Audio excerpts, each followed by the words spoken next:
안녕하십니까. 원주 아우디 한상진 대리입니다. 금일 소개하는 차량 A8 롱바디 디젤과 가솔린 두 모델이며, 한 대는 경기도 수원으로, 한 대는 강원도로 가는 차량이며, 동시에 차량이 이제 도착하게 되어서 소중한 영상 담을 수 있게 되었고요. 아우디의 기암급 A8 롱바디 소중한 출고 맡겨주셔서 진심으로 감사드립니다.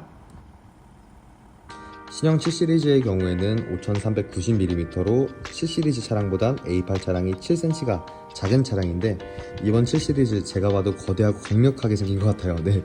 그리고 사실 그래도 팔은 조금 안으로 굽는다고 하여서 저는 아우디를 가장 좋아하긴 하는데, 다른 브랜드도 막 크게 엄청 싫어하지 않는 영업사원이라서, 대신 신형 모델의 경우에는 보네트가 굉장히 길게 나오고 7cm라고 하였을 때 운행시 편의성에 있어서도 차이가 나다 보니, 내가 조금 더 편한 운전을 하고 싶다, 혹은 내가 조금 더 긴 차량을 운행을 하겠다 라는 부분에 있어서도 의견이 조금 엇갈리게 되는 것 같습니다. 라이트를 보시게 되면 디지털 매트릭스 라이트가 장착된 것을 보실 수가 있는데, 보기 위해서 이제 비춰주는 게 아니라 운행 시에 차량의 라이트가 마치 빔 프로젝터 있죠. 빔 프로젝터처럼 내가 봐야 하는 시야를 미리 만들어주는 기능을 발휘하고 있습니다. 그리고 차량 탑승 후에 웰컴 세레머니 기능들이 더 높아지고 화려해진 것을 보아서 이번 모델 같은 경우는 운전자 중심으로 차량을 개발했구나 싶네요. 측면 부분에서 보았을 때 가솔린 롱바디 차량과 디젤 롱바디 차량에 20인치 휠이 적용되는 부분, 그리고 S라인 익스테리어 패키지 적용 및 후륜 조향, 에어 서스펜션 모든 부분에 있어서 차이가 없습니다.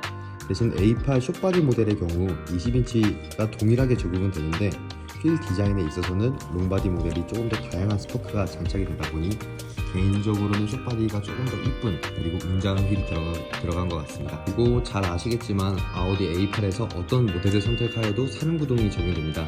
근데 전자식이 아니라 기계식, 그러니까 상시 사륜구동을 그대로 가지고 있어서 안정성 및 주행 성능, 그리고 타 브랜드와 다르게 앞 타이어와 뒷 타이어가 동일하기에 타이어를 앞뒤 교체하며 사용이 가능하다는 장점 또한 갖추고 있는 차량입니다. 추가로 이제 알루미늄 바디를 채택하였습니다. 그래서 노면에 잔진동을 걸러주면서 차체가 가볍고요. 그리고 가솔린 롱바디 같은 경우에는 복합 연비가 8.3 정도, 디젤 차량의 경우에는 11.2의 연비를 나타내고 있습니다. 그리고 48V 마일드 하이브리드 시스템이 기본 탑재가 되어져 있어서 연비 또한 저는 개인적으로는 괜찮게 나온다 생각을 하고 있네요. 사실 이전 영상 보셨으면 아시겠지만 저는 숏바디 모델을 굉장히 좋아하는 편입니다. 그 이유가 이제 2열에서 내릴 때 문이 워낙 길어서 내리기 불편할까봐 꺼려하는 이유도 있고요. 극실용주의인 거죠, 제 자체가. 그런데 A8 롱바디 모델 같은 경우는 요즘 다른 브랜드처럼 완전 2열 대표형이 아니기 때문에 국내 좁은 주차장에서 내리기에도 다른 리무진 차량보다 조금 더 편리하게 제작이 된 것 같아 보이고요. 2열에는 당연 선쉐이드가 적용되어져 있으며 뒷유리 후미에도 선쉐이드 장착, 그리고 2열 시트 조작하는 버튼들이 사용하기 편하게 나열되어 있습니다. 그래서 처음 탑승하시는 고객님들께서도 크게 어려움을 느끼지 못하실 거다 생각을 하고 있고요. 그리고 이 차량을 구매하시는 고객님들, 혹은 이런 리무진 차량들 중에서 고민하시는 분들께서는 아실 수도 있긴 하겠지만, 요즘 최근 나오는 차량들의 이제 후방 장착 디스플레이가 굉장히 크고 막 널찍하게 생겼어요. 그래서 천장에도 달려있는 경우도 있긴 한데, 저희는 위에 거울이 장착이 되고 있고요. 1열 시트 후미에 장착된 디스플레이로 화면을 볼 수가 있게 됩니다. 저는 개인적으로 장착된 모니터 요즘에 나오는 게 너무 넓고 마음에 들긴 하지만, 실운행 시에 백미러를 많이 보는 편이라서 저 같은 경우는, 그래서 오히려 좀 답답하게 느껴졌던 부분도 있었다 보니까 꼼꼼한 고객님들께서는 이 점 염두하시면서 귀한 차량 선택하시면 좋으실 것 같습니다. 실내 공간 보시겠습니다. 가솔린 모델과 디젤 차량의 금액 차이는 가솔린 차량이 600만원 정도 더 높게 형성이 되고 있고요. 하지만 실내에서 보았을 때 1열 같은 경우는 역시 동일한 디자인 갖추고 있으며, 기존 아우디 차량의 기본 베이스를 유지하면서 스피커, 가죽, 마감재 등의 투자를 한 부분이 보입니다. 롱바디 모델 같은 경우는 스피커가 23개 채널, 23개 스피커 1920W, 그리고 고급의 상징이죠. 시동을 걸면 스피커 트위터가 튀어나와서 반겨주고, 참고로 숏바디 모델 같은 경우는 16개 채널, 17개 스피커가 장착이 되고 있습니다. 트위터는 없고요. 대신 차량 출고하실 때 고객님들의 요즘 대부분 말씀이 요즘 차에 비해서 너무 심플하다, 깔끔하다 라는 부분이 장단점이라고 했던 말씀이 기억이 나요.